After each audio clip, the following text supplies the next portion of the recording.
Maayong buntag, guys. Good morning. Aray ko. Ay. Ban. Pa-warm ako nito sa steamer. Ay, pwede no? Pwede mo pa din steam. Okay lang kahit walang cover. Kahit punuan siya. Good morning, guys. Gising na kami ni Bani ng alas 8. Very good. Katulog kami ng sobra-sobra ngayon. Kasi kagabi, anong oras tayo nakauwi? Alas 10. Mag-alas 10 na. Kasi kahapon dinala namin ang mga bata sa theme park, water theme park. Hindi ako nag-vlog kasi basta mga tubig-tubig, guys. Talagang ang mata ko ay focus sa mga bata. At the same time, I wanted to be present. Gusto ko makapaglaro kasama sila.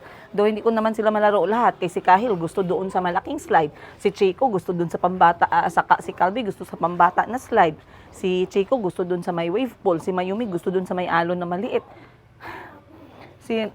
Naghati kami ng kapatid ko tsaka ni Bani, pero alam niyo yung feeling na yung anak niyo ay nasa tubig, talagang nakakataranta. So time check ngayon, it's alas 8 pasado ng umaga, and of course New Year is fast approaching.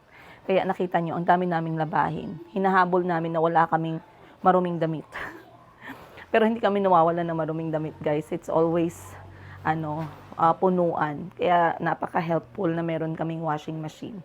And so far, maganda naman yung washing machine at magdadalawang taon na dito sa bagong bahay namin ng mga bata at wala namang sira.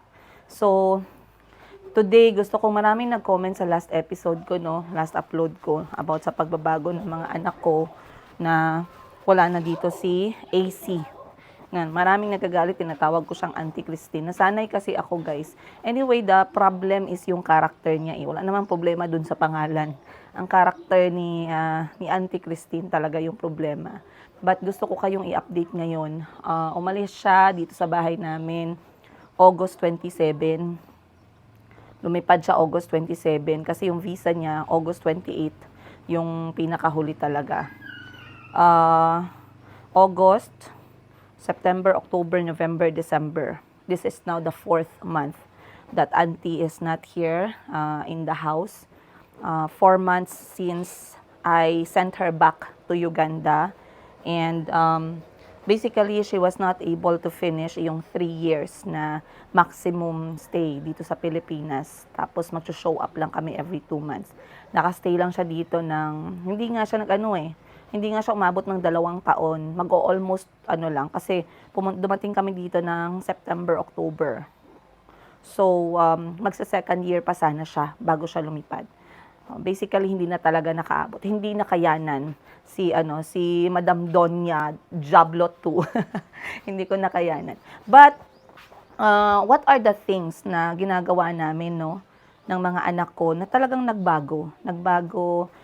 Improvement, yung mga ginagawa ni Auntie na naapektuhan ako, na talagang hinanap ko siya, sayang wala dito si Auntie. Pag-usapan natin ngayon. At saka yung mga bagay na, alam niyo yung mga bagay na mamimiss mo sa tao, diba? Ganon yung topic natin. Yan, chismosa moment tayo today, But, good morning and Merry Christmas sa inyong lahat. OFW, mga, tawag dito, OFW, mga taga-Pilipinas, ayun, sa mga hindi pumunta kahit saan ngayong araw ng bisperas ng Pasko at Bagong Taon, kung nandito lang kayo sa Pilipinas, baka mamaya bukas yung isang botones natin. But, nakikita niyo itong suot ko, guys. Wait lang. Promote muna ako. Mga pantulog natin to from Vietnam. Soon, magbebenta po tayo live ulit dito sa aking tindahan. Bibigyan ko din kayo ng update later. Ano nangyari sa aking online bodega, magiging online selling room ko. But ang target ko for our next live selling, more on sleepwear, loungewear, yung mga gamit sa bahay na komportable, and oversized t-shirt, and I wanted to distribute as well itong ating glow in the dark t-shirt. But before that, good morning, and we are now 29 na ba tayo ngayon? So, malapit na magbagong taon. before mag-New Year, gusto kong iwan lahat ng mga Jablo 1 and Jablo 2 and more Jablos for 2025. Itambak natin lahat, no? Ilibing natin lahat sa 2025. Kasi 2026, I have some few goals and visions that I really want to work into, to work for, yes. Then merong mga nagsabi, by the way, Madam, bakit hindi ka bumalik sa pagiging teacher? Kasi alam nila na I graduated here at Mindanao State University year 2011. Hello sa lahat ng mga kabatchmate ko, 2011. Graduate sa BE Ed, Bachelor of Education, major in General Education. Ayun. Maraming nagtanong kung bakit hindi ako nag-teacher, hindi ako bumalik sa teaching. I work as a teacher, guys, 2011 up to 2020 sa Thailand, hindi sa Pilipinas. Gusto ko yung teaching. For me, it's fun. Ang hindi ko nagustuhan sa teaching is my time is controlled by someone else, by the employer. From 7 o'clock ng umaga hanggang 5 o'clock ng hapon. Minsan kasali weekends. Mas malala pag dito sa Pilipinas naging teacher kasi hindi lang oras mo, pati resources mo, pati pera mo, pambili ng chok lahat.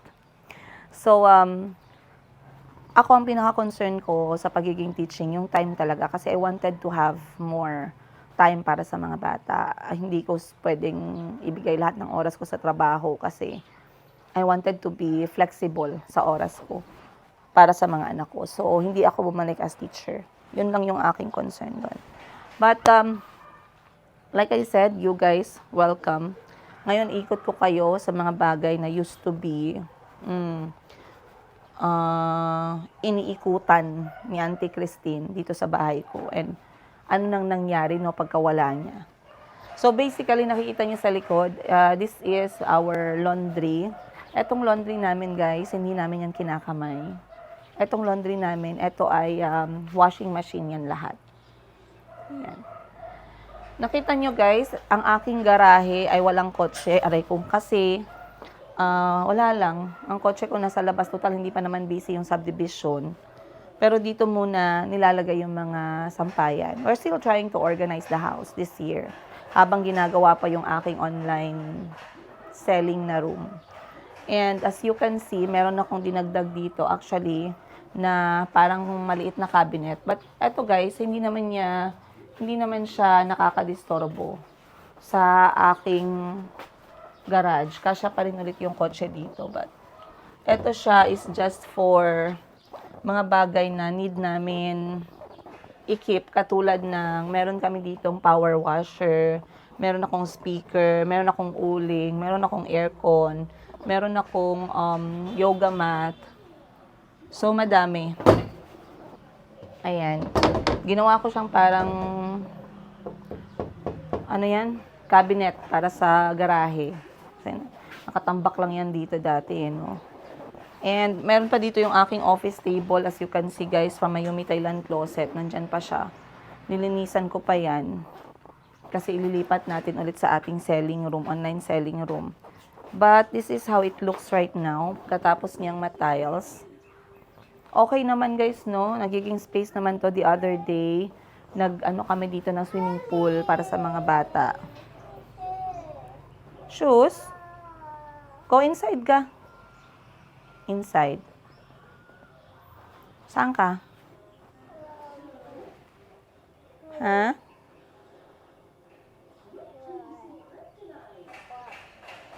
Water?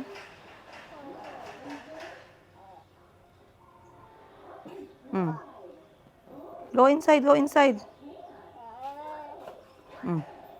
Go inside. Marunong na siya magreklamo.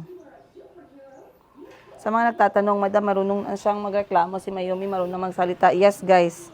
Sa sobrang alam nagsalita, nagrereklamo na sumasagot na sa akin. So ngayon, pinalabas ko nga pala lahat ng mga sapatos. Kahapon ako nagbantay at nagluto, nagpakain ng mga bata. Si Bunny naman ay nag-asikaso ng mga sapatos. So andito lahat ng sapatos sa labas, guys. Dahil gusto namin silang ipasok ng malinis na. So ito yung paboritong sapatos ni Calby, no? Ito regalo to sa kanya, galing USA. Ni Tita Judy. Maraming salamat po. Mahal na mahal ni Calby itong sapatos na to. I got them almost the same type sa Skechers, yung nag-sale ng 700. Ayan. Mas malaki na kasi yung paa ni Calby ngayon ng 2 inches. Ito ay size 33. Size 33 na to siya. Ay no, sorry. Size 30. 30. Kay Chico pala to. Size 30 and then ang kay Calby is size 32 or 33. So imagine, size 33 na si Calby, size 30 si Chico. Ito yung lumang sapatos ni Calby. Ito na yung bago niya ngayon. Tingnan natin. Ayan na siya, guys. Mas malaki na siya by 1 to 2 inches. Kasi dito nagrereklamo na siya na masakit yung kanyang paa. Pero gusto ng mga bata itong Skechers kasi bukod sa magaan, malambot. Kaya kapag umaalis, yan talaga yung kinukuha ni Chico at Calby. This one is the latest regalo sa kanila. Regalo to sa kanila ni Mamila. Etong sapatos na to. Kasi nung isang beses tumawag si Mamila, si Tita Jackie, sa mga anak ko. Sabi niya sa mga apo niya, anong gusto ninyo? And then, nagsagot naman si Chico sapatos, si Calby sapatos din. So, sinama ko sila sa mall. Nag-sale naman ito, guys. So, ito yung Transformer. Nahilig kasi si Chico sa Transformer. Ito, size 30. Ang bilis kasi lumaki ng paa nila, mga 4 months, 6 months lang. And then, kay Calby naman, ito ang napili niya. This is size 31. McQueen Red. Umiilaw ata to eh. Tama ba? Yes, ayan, umiilaw siya. Ayan, umiilaw.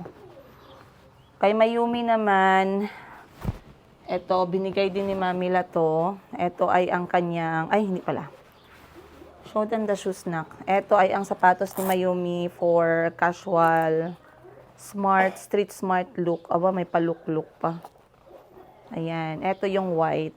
Ang size naman nito is size 5.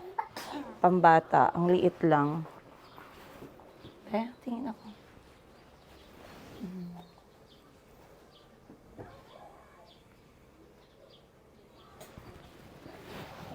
Okay.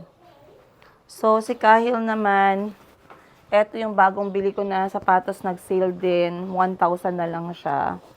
This is from New Balance. Size 41 na si Kahil. Laki na ng paa ng anak ko, no? Last pumunta siya dito ng summer, ang size niya ay 37 lang. Magkatulad lang kami. Ngayon, 41 na siya. So, nabili ko tong New Balance nung nasa Cebu kami. 1,000 pesos lang to. Grabe yung sale, di ba guys? From almost 4,000 pesos. Ako naman, eto ang sapatos ko. Nabili ko pa to sa Thailand 5 years ago. This is Nike size 37 to 38. 38 na ako ngayon. Malaki pala yung paa ng sapatos. Yung paa natin. Euro 38 na nga pala to, sorry. Ayan. Paborito ko din yung Nike kasi masarap siyang i-robo-robo. Kaya pag mga sapatos talaga, Nike, number 1. Siguro, number 2 is New Balance. Nakatry ako ng New Balance, magaan din, masarap din siya sa paa. Pero hindi ko naman siya masabi as luho, no. Talagang bumibili lang ako ng sapatos pag feeling ko masyado nang tumagal yung sapatos ko na isa. Like, umaabot na siya ng 3, 4 na taon. Bumibili ako ng isa. Kahit 3 years, ganun. Kasi minsan, wala, iba pa din talaga pag ma-comfortable yung suot mo. May mga panahon na kailangan malinis yung sapatos mo. Yung mga sapatos ko, guys, very na sila, luma na. Kaya, kailangan na natin bili ng bago. Mabuti na lang hindi ako maluho, guys. Yun ang maganda. Wala akong luho, hindi ako maluho sa mga bag. Kahit anong bag. Mas gusto ko nga yung mga handmade. Hindi din ako maluho sa alahas. Wala din akong alahas. Pero dahil nagbebenta ako ng 18 karat gold, nakikita niyo ako na naga-model-model ba, no? Hindi din ako maluho sa makeup. Wala naman ako naga-makeup. Hindi din ako maluho sa gadget. Yung gadget ko, tama lang naman pang trabaho, pang edit, ganun. Gising na yung kapatid ko ngayon, tama alas 9. So ngayon, 29, ako'y maghahanap buhay. So basically, eto guys, isa sa trabaho ni Auntie Christine yan dati, maglunod ng labahin sa washing machine. Isa yan sa kanyang responsibilidad. At ngayon okay lang, hindi ko naman siya kailangan para maglunod ng damit sa washing machine kasi kaya ko naman. And ang pinaka-main talaga ni Auntie na talagang alam ko na iniwan ko siya para ma-assign dyan is yung luto talaga sa kusina at saka itong mga labahin. Pagdating sa mga bata, as much as possible, andyan ako at merong backup. Either si mama, either meron akong na-hire na bago, either si parts. Hindi ko talaga totally maiwan sa kanya kasi nga parang hindi masaya yung mga anak ko ba. Hindi sila at ease kasi maraming rules and regulations. Okay. So ngayon nakikita niyo yung mga anak ko guys, dahan-dahan na sila nagiging okay. Ang sobrang sobrang talino niyo, ang dami niyong napansin talaga. Halika.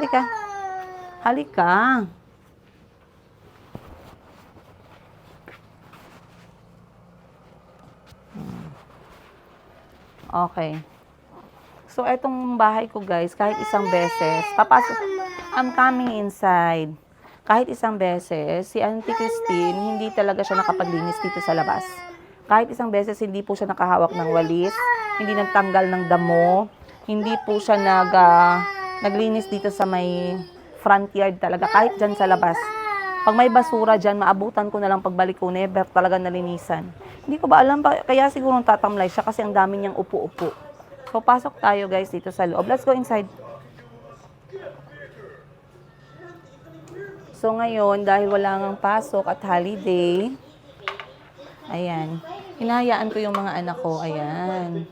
Ang importante, na-enjoy nila yung bahay at saka yung holiday nila. Kasi hindi naman ganyan kapag hindi holiday.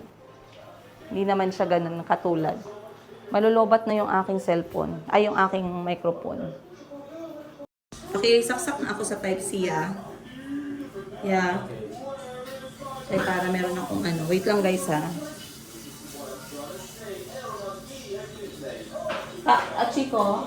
Chico, volume down. Lower the volume. Okay. The other day, meron akong prutas na binili sa market. 30 pesos lang yung kilo. Yung baba na guys. Habang kausap ko kayo, kainin natin to.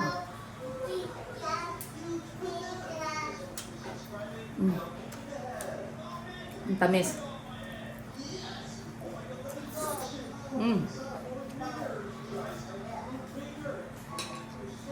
Ang sarap.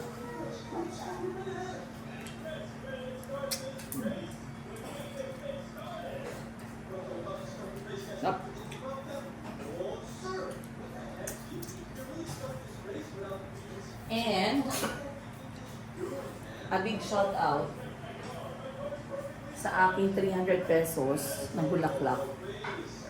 Sobrang dami. Chrysanthemum, tsaka baby's breath. Sabitan pa ako ng prutas. Eto, sa umaga may nakaserve na ng prutas sa table.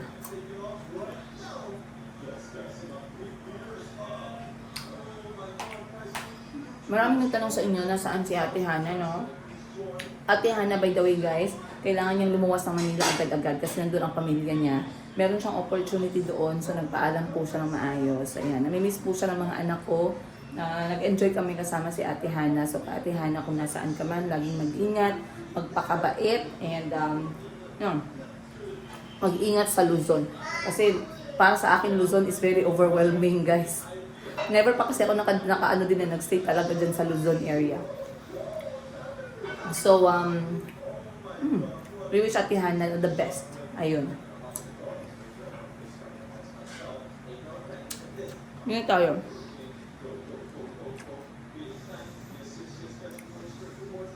So, pag ganitong oras, normally, alas 8, di ba ngayon? Ngayon pa, hindi pa nakakaluto. Si Auntie Christine ng alas 8. Nasa kama pa yan siya, nagsiselfon-selfon. So pag nauna akong nagising, ako na mismo yung nagluluto para sa mga anak ko. Kasi ang ginaluto ni auntie dati guys, parang 2-3 putahe lang sa isang buwan ulit-ulit. Hindi siya nag-initiate na at never siya gumamit ng ng initiative na mag-search sa YouTube ba. Yun gani ang ginapagtaka ko, bakit niya laging gina-content yung mga anak ko, lagi. Pero yung content niya na tulyemele, hindi niya magawa ng paraan na may internet naman, may cellphone naman siya, dalawa-dalawa. Tulyemele, let's eat. Sabi ko sa kanya, ilang beses ko siyang tinuruan yun kasi si auntie lagi dapat ibigay sa kanya yung idea, dapat lagi ibigay sa kanya yung ang mga gamit, dapat lagi i-provide sa kanya. Yung kanya ayaw niyang gumawa ng kahit na ano, ayaw niya mag-effort.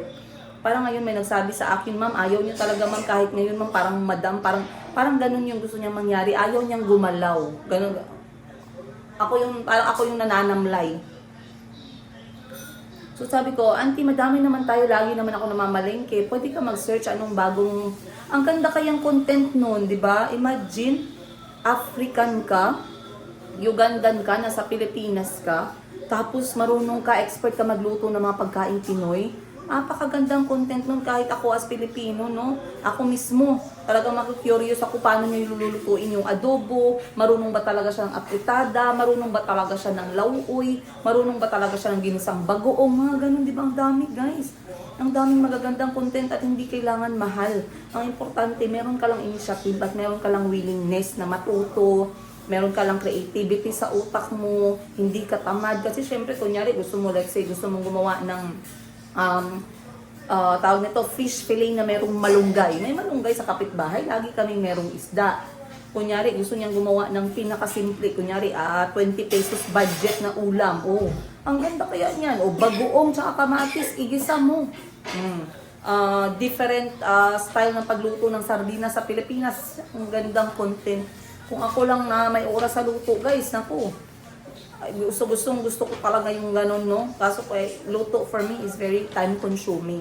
Ngayon nga si Bunny ang nasa kusina, mas maaga siya nagising sa akin, dumiretso na siya para magluto ng breakfast. Ako naman sa mga bata, kasi hindi pwedeng sabay kaming wala sa harap ng mga bata.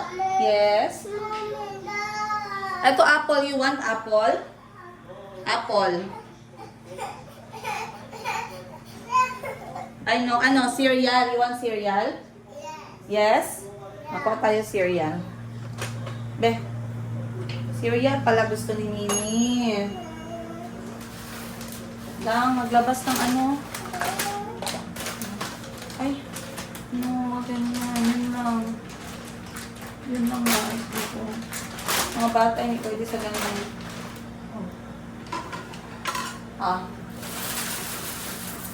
Maglabas ako ng isda, guys. Kasi ako ay magluluto ng, bago ako pumunta ng trabaho ngayon, go sit down ka na. Go sit down.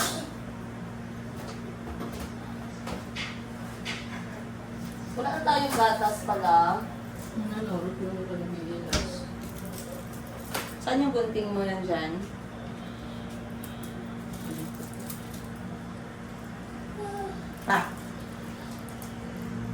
Antok pa. Paki-off ng exhaust fan.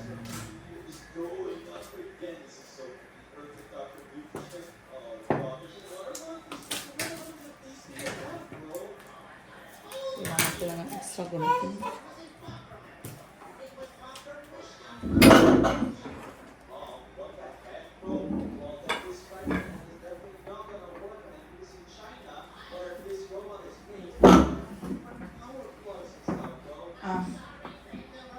Chico, turn off please, breakfast.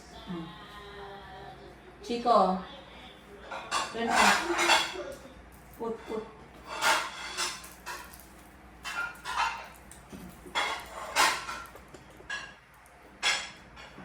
Chico, turn off please.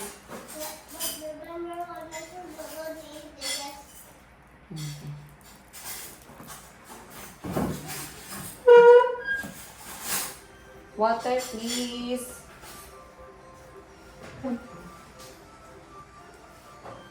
Come, breakfast ka na. What? Where are we going? Egg for you and rice. Ay, sorry.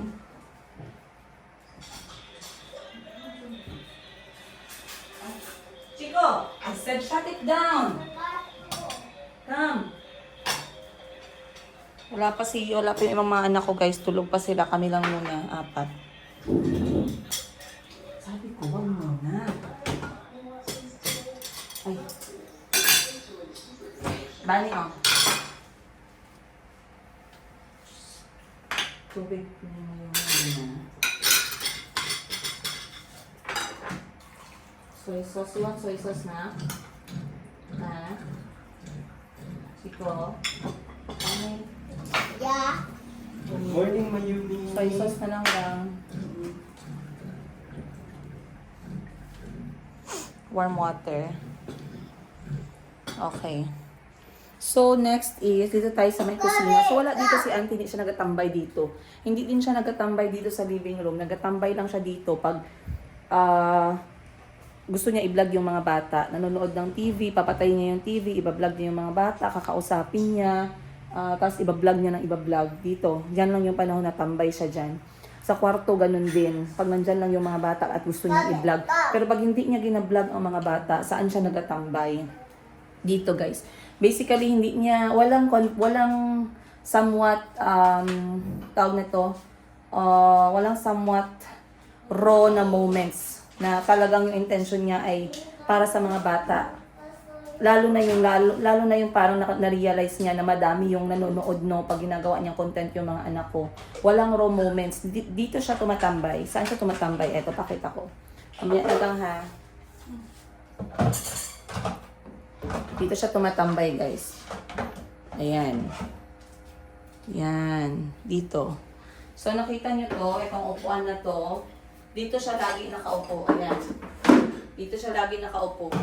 Hindi dapat dyan maano, guys. Huwag mo siyang pakialaman dyan sa upuan niya. Anong hawak niya sa kamay niya pag nandito siya nakatambay? Cellphone at saka pamaypay. Dalawa. At may electric fan pa yan. Tapos etong lugar na to, nakikita nyo, bintana, kita doon sa loob. Ang ginagawa niya, pag nakaupo siya dito, narinig niya yung mga bata, pag anong ginagawa, malaman na buhay, ganun. Okay na yon, goods. Kasi ang talagang nasa utak ko lang naman, ang importante buhay yung mga anak ko, yun lang. Bahala na muna yung iba kasi hindi ko pa nakayanan, very overwhelming. Dito naman nakalagay mismo yung, alala niyo yung kwento ako sa inyo na sumakit yung tiyan ko, tapos nagpahanap ako sa kanya ng kahit na ano, na pwede kong ilagay sa tiyan ko, na sabi niya wala daw siyang nakita. Meron ditong parang 4 or 3 bote ng Vicks Vaporub na ginagamit niya sa katawan niya pag nilalamig siya, gano'n. Nandito guys, nakapila lahat. Tapos eto din yung bintana na ginamit niya para magnakaw ng video. So anong nangyari? Nakasara yan, 'di ba? Dito niya nilalagay, ginaganon niya yung camera niya. Tapos nandun ako sa may lamesa kumakain kasama yung aking staff. Ayan, ginaganon niya. Tapos yung kwento niya doon, hindi siya pinapansin, ginugutom siya, minamaltrato siya, at hindi kinakain yung niluluto niya. Tama naman. So, yun yung kanyang, pa-proof niya, no? Ayan. Bahala ka dyan, auntie. Sa last 2 weeks mo dito, auntie, I will never eat the food you made talaga. Bahala ka dyan. Then, dito siya nagluluto. Ayan. Etong lugar na to.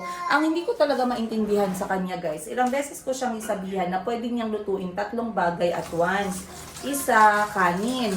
Pagkasaksak ng kanin, pwede siya gumawa ng gulay. Pwede siya gumawa ng kahit na ano para diretso yung magawain ba, hindi mag-take time. Guys, ever, kahit anong sabi ko talaga, either nire-refuse niya o hindi ko alam kung hindi ba talaga makagana yung utak ng sabay-sabay. Pag nagluluto siya dito ng let's say beans, hindi pa naluluto yung kanin. Antayin pa yung beans maluto bago magsalang ng kanin sa rice cooker. Pag dalawa yung ulam, antayin munang matapos yung isang ulam bago sisimulan yung kabilang ulam. Mabuang ako guys. Grabe talaga. Very time consuming. Tapos kunyari yung beans, totoo yung sinabi ng ate ko, no, na napansin niya. Kasi si Sheena, mahilig magluto sa kusina. Pinakaayaw ni Sheena na dito sa bahay nagluluto. Kasi ang bilis niyang gumalaw, natatapos niya yung mga lulutuin kahit yung pag-prepare ng sangkap. Si auntie daw nasa kamatis pa lang, sobrang bagal talaga. Kaya si Sheena ay ayaw na nagdadala dito ng pagkain na dito niya niluluto. Pero ganyan ang love language ni Madam Sheena. Mahilig siya magdala ng ingredients tapos lulutuin niya. Yun yung kanyang love language. Hindi siya komportable na gumagalaw tapos yung kasama niya sa kusina ay parang, alam niyo, parang walang urgency ba? Parang hindi nakakaintindi ba ng sitwasyon. So, ang ginagawa ni Madam Sheena, either nagpapadala na lang siya ng luto or doon kami sa bahay ni Madam Ted Gibbs gumagawa. I'm saying hello to everyone. So, ito na si Chico ngayon. Good afternoon po. You're so sweet mo. Mama, I'm cooking. Wala, uy. Rice lang yan. Chicken? Mm-mm. Chicken? Chicken, okay. Ban, padala ako ng chicken. Huwag na tong mushroom ban, panis na. So, yan na si Chico ngayon, guys. 4 months na. Come here, Chico. 4 months na wala si Auntie Christine dito sa bahay. Si Chico ay hindi na siya takot yung mukha niya. And they are very vocal kung ano yung gusto nila. Dati kasi, nung nandito si Auntie Christine, talagang halos hindi makapagsalita yung mga anak ko. Bilang yung galaw nila, bilang yung salita nila. Ang alam ko lang na talagang lagi nilang nasagot, yes, auntie, no, auntie, okay, auntie. Ganun lang palagi, 3. Tapos, pag nasa kotse, para silang mga robot na kagantuod. Tapos, pag kinakausap sila at binablog sila, alam nyo, nakita yung mukha ng mga anak ko, very timid, na parang merong silang susi ba sa likod. So, dahan-dahan, okay na. Wag na yan, panis na yan. Dahan-dahan, magiging okay yung mga bata. So, alhamdulillah, God is good. At talagang nakalabas na ang masamang, jablo dito sa bahay. Hindi ko nga alam sayang. Okay lang sana yung katamaran, okay lang sana yung pagiging mabagal, lahat yung kakayanin ko Pero yung mga, pag-control niya, manipulan niya sa mga anak ko ng dahan-dahan, at saka yung pagsakit niya sa mga anak ko dahan-dahan, dahil nga, dahan-dahan ko na din tinanggal yung kanyang mga pagiging entitlement, yun, hindi talaga pwede yun. At katulad nga ng sinabi ko sa inyo guys, kung nagawa niya na gawan ako ng kwento na alam niya sa sarili niya na hindi totoo, katulad ng pagsayaw ng hubad, pagsama sa lalaki sa loob ng kwarto ko ng 6 na oras, may pera ako natanggap na $5,000 na para sa kanya, kung kaya niyang gumawa ng ganyang klaseng kwento, na alam niya na pwede siyang tamaan ng kidlat o tamaan ng anong klaseng sakit dahil sa kanyang kasinungalingan, dinamay niya pa buong pamilya ko, ginawa niya pa ako ng kwento to think 6 na taon ko siyang nakasama at alam niya yung mga anak ko ay bata pa, para gawan mo ako ng kwentong ganyan. Ibig sabihin, mas kaya mo pang gumawa ng masama dito sa bahay ko. Imagine, ako kinikilabutan ako guys, kung gagawan ko siya ng kwento na alam ko sa sarili ko na hindi tama, pero bakit ko sasabihin in public? Bakit ko ipagkakalat kung alam ko hindi naman talaga totoo ni Singkong Duling, hindi totoo, 'di ba? So, dito siya nagluluto, guys. Ayan. Kung ano yung laging niluluto ni Auntie, yung mga madadali lang, sabaw, tas 1 beses lang siya magluto. Kung ano yung ulam ng mga bata sa breakfast, sometimes yan na din ang ulam sa lunch, sometimes umaabot pa ng dinner. So, talagang walang initiative, hindi nag-i-initiative talaga. Pagdating naman dito sa kusina, nakita nyo, pinipilit ko laging malinis, pero tamad talaga si Auntie. So, other than that, dito tayo sa kabila. Pakiano ako ng be? Lagyan mo ako ng gustin sa supot. Dalhan ko si Mama dun sa bula. Hatinan ko siya ng mangosteen. Support na ko. Lagyan mo din dun sa table, sa bowl, para lahat na mag-upo makakain ng mangosteen. Ayan, tapos ang mga tubig din pala pakilabas na, water bottle yan, kay para makunan natin ng tubig. Binigyan ako ni Ma'am Sheena ng bigas galing sa bukid. Ang problema, hindi naman ako masyado nakain ng kanin. Kaya ang gagawin natin, dadalhin ko to sa office. Para doon na lang natin ipaluto. Kasi ito yung ating... Dalhin ko na rin to sa office tong dalawa. Office ni Madam Sheena. Kasi doon, minsan kumakain sila ng lunch yung mga staff doon. At least maluluto yun doon. Dalhin ko yung dalawa doon. Or, saan ko ba dadalhin? Sa mga opisina. But, next is dito. Ayan. Wala. Ay, hindi pa ako naglabas ng So, maglalabas muna tayo guys ng... magbabayad pala akong kuryente, 6,000. Ayan guys, nagpalengke ako earlier. Alam niyo itong mga binili kong to guys, umabot ng 3,000. Isda lang at saka manok. Kasi sa manok pa lang guys, nasa 1,000 na yun. Tapos yung isda, grabe umabot nila ng 2,000. Mahal kasi yung isda So ngayon gagawa tayo ng, ano bang ulam ng mga bata kahapon? Magmanok sila, di ba? So gawin. Ha? Ulay. Ulam. Wala sila ng manok. Sana basa ko. Masyado kasi malamig ito eh. Walang manok sila kagabi. Fried chicken. Fried chicken, gabi. Pakitanggal nga ako nito sa taas at ibabad. Please. Tapos gagawa din tayo ng...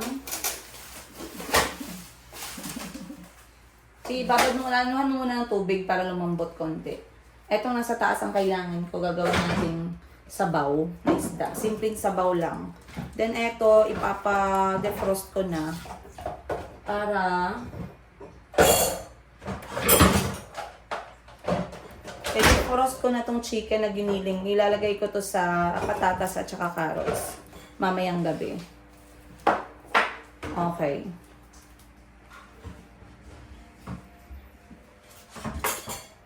Dapat kasi may plastic dyan. Yung plastic lagyan na lahat ng mga pagkain para diretsyo na. Plastic. Plastic. Pagdating naman sa labahin, guys, eto. Ayan. So, dito kami lahat gumagawa ng aming labahin. Pero silipin natin, wala naman siya masyado ditong moment kasi doon lang talaga siya laging nakadikit sa may upuan. As in, palagi. Parang 95% of the time, doon siya. Tapos pag sinama naman namin siyang lumabas, nakaupo pa din siya. Hindi ko alam bakit laging nakaupo, no? Tapos yung sakit niya sa paa, ha? Pagka lagi kang nakaupo, mas lalong lumalala. But eto na yung sitwasyon ng kanyang dating kwarto. Sayang, tinapon ko yung plastic na itim na iniwan niya dito na may mga damit niya para mapakita ko sa inyo. Hindi ko talaga siya binuksan, guys. Kasi yun yung mga moment na sinimulan niya akong siraan paglapag niya ng Uganda. Mga after 3 days pa no, na-realize ko na may plastic dito na itim. Na ang laman nun, mga iniwan niya na gamit. So, natatawa ako dun sa kanyang mga pinakalat na ano daw, ang kinuha yung kanyang tsinelas. Sa dami ng chismis na gawin niya sa akin, yung mga bagay pa talaga na matawa ako ba. Pero eto yung sitwasyon ngayon ng kwarto ni Auntie, tamang-tama kasi pagkaalis niya, nagsara yung Mayumi Thailand closet. Kasi gusto ko mapalapit sa mga anak ko muna. Kaya sinara ko yung aking physical store. Dito ko na siya ilalagay sa bahay. So ngayon, tinambak ko dito yung mga gamit galing dun sa Mayumi Thailand closet. I-arrange namin siya pagka nagbukas yung aking online selling room. So, dito guys, makikita ninyo, ayan, naka-container po yan lahat. 1, 2, 3, 4 na container. Nandyan yung aking mannequin at yung ibang mga bagay na kailangan kong i-display. Kasi ang mangyayari sa online selling room, hindi siya magiging boutique style, kundi shelf style na merong 4 na mannequin. Ganun yung aking vision doon. Pero tatrabahuin ko yan. Like I said, pag naging okay na lahat ngayong January, ngayon I just want to spend some time kasama yung mga anak ko, dalhin sila sa mga lugar na ganito, sa dagat, sa pool, mag-moment sila together. Kahapon, I saw them and I was very happy and proud kasi mas lalong naging sweet. Nag-aaway pa din sila, unli away. Pero mas lalong nagiging sweet, mas lalong nagiging close. Etong si Chico, tsaka si Kuya Kahil, si Calvi, tsaka si Kuya Kahil, mas nakikita nila yung kapatid nila sa mga moment na umiiyak siya, umiiyak, tumatawa, masaya, excited, mas nakikita nila, mas nakikilala nila yung isa't isa sa ganitong edad by taking them out. Kasi dito sa bahay, kapag nanonood ng TV, hindi naman sila masyadong talaga nagkakakilanlan, 'di ba? Kasi nanonood ng TV. Pero yung mga walang gadget mo, doon maganda. Kaya nga ngayon talagang naghahanta ko na magagandang mga beach resort na malapit lang or kahit na malayo pero maganda, malawak, malapad na pwedeng takbuhan ng mga bata. Yun yung aking tinatarget. So kagabi nag-request sila ng water theme park. I will attach some photos here. Konti lang yung kinuha ko. That was before they started having fun. But it was a very nice experience. Dito kami sa may Aqua MJ wave pool dito sa Jensen. Mura lang yung entrance, 270 lang. May pa-wave pool na siya every hour. Meron na siyang mga slides na matataas at meron na siyang slide for kids. Very worth it. So talagang nag-enjoy yung mga anak ko. They had so much fun. Pagod na pagod sila to the point na tulog pa sila hanggang ngayon. But yeah, so this is it guys. Yan. So, ang tanong is, kailan ba at saan ba ako banda na apektuhan pagka wala ni Auntie Christine? Well, I don't feel a lot of emotion with Auntie Christine. Maybe at first, no, yung narinig ko yung mga pagsisira at pagsisinungaling niya, there was on top of parang yung feeling na unbelievable na parang, hindi ako makapaniwala, no? The hatred was there. That's why I tried to calm myself down. Kasi, like I said, pag nagsalita ako na masyadong mataas yung hate ko sa tao, most of the things that will come out of my mouth will become very emotional. Wala siyang point, wala siyang sense. So, I kept quiet. I kept quiet and I took in every single words, every single fabricated lies na ginawa niya sa akin at sa pamilya ko. And I swallowed them. I slowly internalized with those words, you guys. I reflected.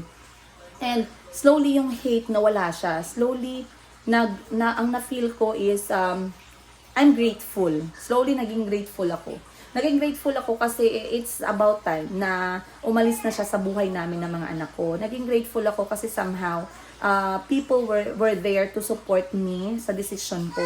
There's a lot of people who supported me, by the way, no? Tita Oria was there, Tita Evelyn was there, Tita Jackie was there, my sisters were there, they never turned their back on me. Lagi na lang ako pag may palpak akong decision, guys, no? Mga major palpak ko sa buhay talaga. Talagang mga taong yan nandyan palagi. They really supported me. Ayan, sa lahat-lahat. At sa mga nagbigay nga po pala ng laptop, bigyan ko kayo ng update kasi nag-usap kami ni Maring Sara. Sa lahat na nagbigay ng laptop na para sana sa mga anak ni Auntie Christine, we have a very new latest update about that, you guys. Kakausapin ko na lang kayo sa next episode. Inaantay ko pa ang go signal from the other side, but we have a very amazing news. We have a very amazing update and I'm very happy and excited and I am humbled. Pero sa lahat ng nag-donate ng laptop, rest assured that this laptop will be turned over kung sino man yung deserving at talagang nangangailangan at magagamit itong laptop for studying. Like I said, this laptop is going to be a huge help para sa isang estudyante na mapipili kasi you know, it's 2026. People should know how to use laptop. Pero kung wala kang pera, hindi mo nga mapaaral yung sarili mo kasi mahirap lang kayo, how can you have such thing, di ba? So ngayon, of course, with cooperation, no, kay Maring Sara Pedun, maraming salamat, big shout out, Maring Sara Pedun, this is her YouTube channel, you guys. Nag-upload siya dyan ng recent project namin together na mamigay ng konting regalo sa probinsya sa Uganda, ayan. At namigay si Maring Sara doon ng first class na mga second pre-love na mga damit and also mga tsinelas kasi yun yung mga need. Pero kung meron ng kailangan talaga, it's maganda din sana, no? Maganda din sana na project is itong poso or itong tawag na ito, bomba ba? Hindi ko alam sa Bisaya. Yung poso na project, maganda din sana yan. Pero it's okay, it's okay. Inshallah. But like I said, it's always nice to give back to community. Kahit saan kasing community ka mag-give back, okay lang yan. Ang importante, the intention is there. Ayun. So anyway, you guys, ako ay magpre-prepare na sa aking trabaho ngayong araw. I'll see you guys. Ay, magluluto pa pala ako ng breakfast tsaka lunch muna. Ano pa ba? Ay, pagdating pala sa paglinis ng bahay, never naman si Auntie talaga naglilinis ng bahay, no? Kaya, hindi ko rin naramdaman yan doon. Pagdating sa mga anak ko, hindi ko rin naramdaman kasi nga, mostly, ano man, nose ka? Be? Ay, no, sorry. May ano daw siya sa nose niya, may snot. Disgusting. I don't say that to your sister. I did not say disgusting to my sister. I said disgusting to the fruit. Ah, okay. Broccoli was sour. Where is Calvin? Sleep, pa? Look, Mom, I'm so strong. I can barely put this back far away. I'm so strong. Then say hi to them. Hello. Here, it's here. It's here. Say hi to them. Hi. Hi. Say love you. Love you. Can you kiss them? Ay, papakaibahan niyo. Okay lang. Magluto lang si Mama ng breakfast. Ayan naman, ayan, si Chico, very creative yan you guys. What are you doing? You're so strong.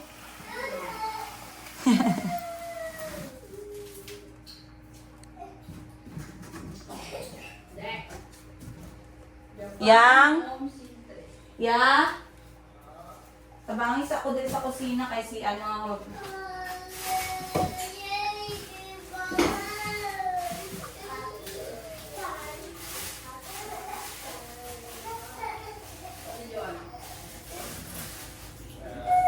tabangis ako din sa kusina. Busy pa ka dara.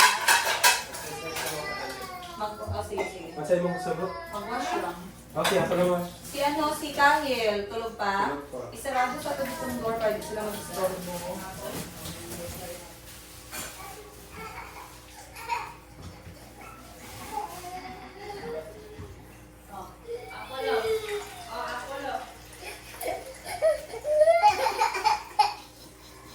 Huwag kayo malunggay ni Mimi.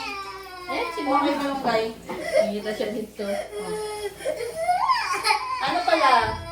What's the problem?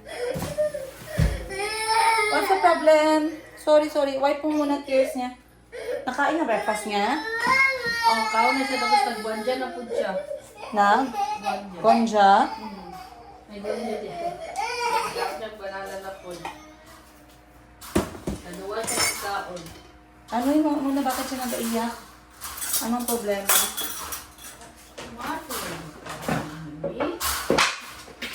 Chico, don't play with that. Hapo man yan.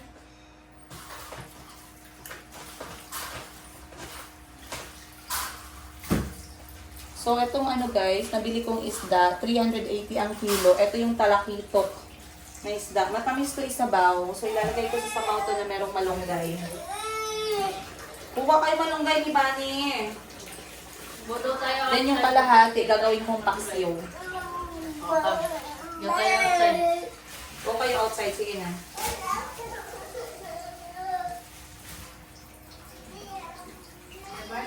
Luto tayo ng ano, sabaw. Simpleng sabaw lang kami ngayon, talaga. Yung mahirap sa freezer kung masyado siyang matigas. Ayan.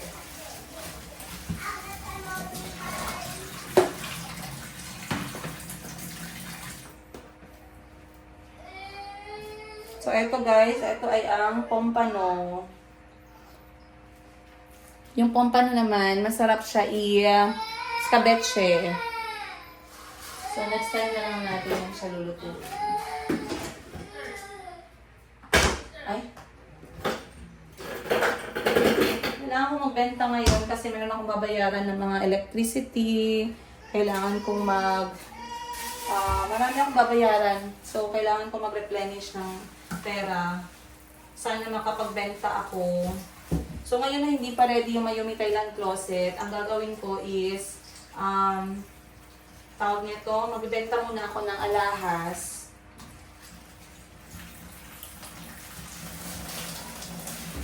So, eto guys, ititira ko to siya for paksiw.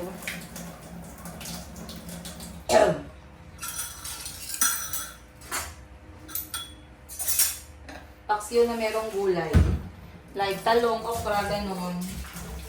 Lagyan natin ng konting sauce. Paksiw. Lagyan natin ng ulo. Yung ulo kasi masarap siya for paksiw talaga. Hindi ko siya bet masyado kapag pagsabaw. So, pang paksiw, 1, 2, 3, 4, 5, 6. Then, pang sabaw natin, 1, 2, 3, 4, 5. 5 piraso ng, 5 piraso ng isda. Ang pang sabaw.